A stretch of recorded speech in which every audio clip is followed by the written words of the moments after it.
lot of the talk around here today has been very descriptive of the children that are in our charge in Springfield, non-native English speakers, large special ed population, a minority school district. My major concern about MCAS is that it doesn't live up to its name. It's not comprehensive. It flies in the face of everything we've learned over the years about how the mind develops in different learning styles and multiple intelligences.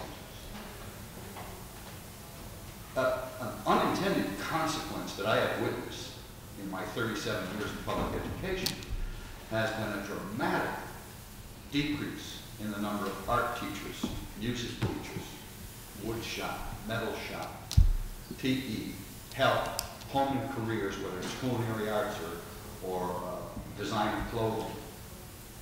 My experience as a teacher in the junior high and the middle school is that a number of children that were in my charge who struggled with geometric concepts or trigonometric concepts or ratio or proportion and percent, if I went to the teachers of art and music and woodworking, where it was real, where those kids had a chance to shine during the day, I could make connections that they would then see in my classroom. And we're losing this. There's been a lot of talk about educating the whole child. You know, Massachusetts was not only the cradle of liberty, I believe it was the cradle of public education. And part of our job as teachers goes beyond the academics. The social, emotional, and spiritual growth of these children is every bit as important. And when you have a system to measure their success that doesn't match their learning style, it's unfair, it's crushing to young egos, and you have an opportunity to do something about that. You truly do. This is extremely personal to me for a couple of reasons. My stepson dropped out of school. I believe he has a similar learning disability that I had when I was a child. Of course, when I was a child, there weren't any learning disabilities. You were either lazy or you didn't apply yourself. But I didn't really learn how to read until I got to high school. And I had dreams of being the first member of my family to go to college, and I was. But it was because I could shine in mathematics. And there was a balance. If I hit the highs on the college entrance exam in mathematics, I could make up for the lows. And I did learn how to read. To this day, it takes me a lot longer. I have nieces and nephews who are dyslexic. Maybe that was my problem. I don't know. But I had a will to learn. You know, my parents used to say to me, you don't have to be the best, I want you to do your best. The golden rule, you know, do unto others as we have them do unto us.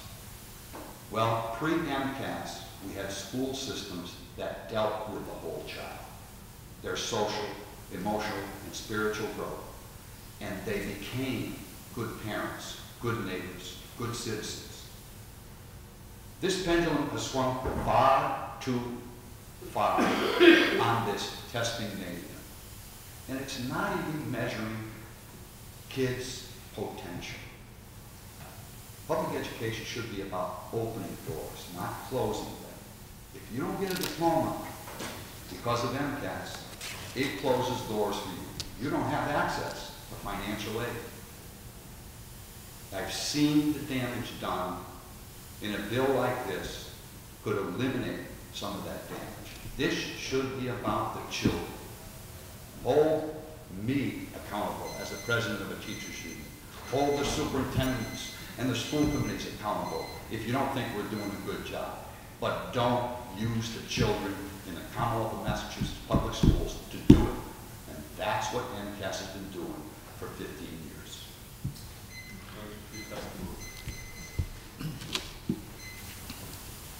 Hard act to follow. Afternoon, thanks for hearing me. My name is Jonathan King. I live at 40 Essex Street in Cambridge.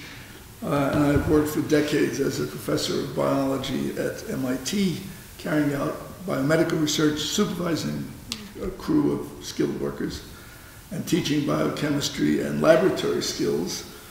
My core professional responsibilities include ensuring the education of young people who will be themselves productive scientists and technologists, solve national biomedical problems they go to work in the biotechnology industry, in school systems, in colleges and universities.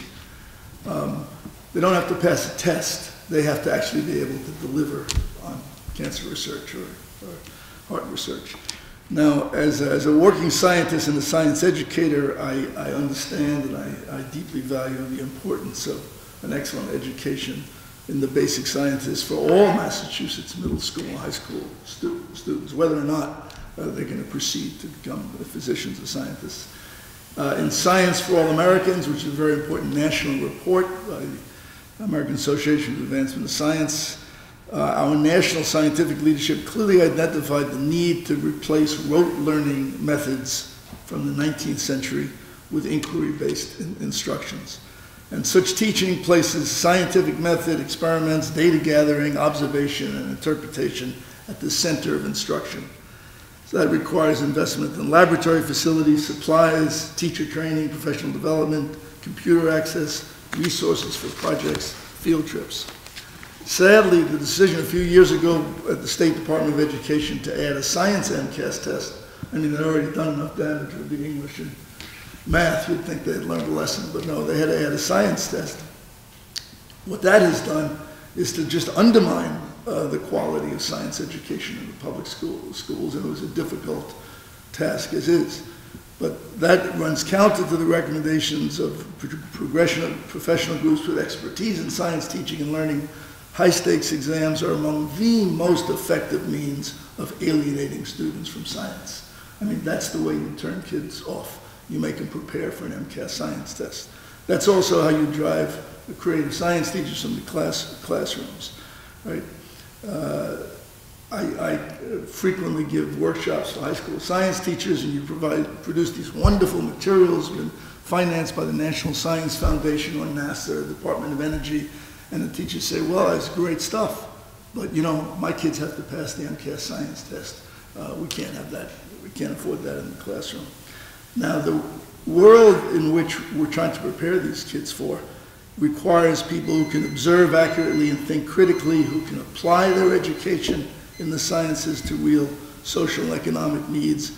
The appropriate assessment for these skills are performance and experience-based research projects, study, design, lab reports, poster presentations, model building, little bit of use of standardized exams, but I guarantee you that Novartis, with their 800 employees in Cambridge, does not choose their employees by passing a test, right? It's easy to learn the names of the parts of a microscope. It's very hard to learn how to focus the microscope and understand what you see under it. It's a very, very different kind of skill. So the current MCAS regime in the sciences is not raising the standards for science education. It's concretely lowering the quality of instruction, driving good teachers out of the classroom.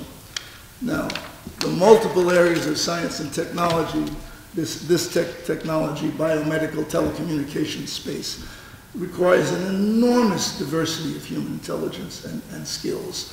Of course, the MCAS philosophy is just value only a very narrow set written by some group of people in Texas, hired by the, Pizer Board of Education years back. They didn't have a teacher on that Board of Education. They didn't have a scientist, didn't have anybody who knew anything about how children really learn. I noticed, excuse me, right, my time is up. Let me just close by saying that 3660 it's very, it's very concrete, very practical. It's designed so it can win votes if you were to let it out to the actual general debate.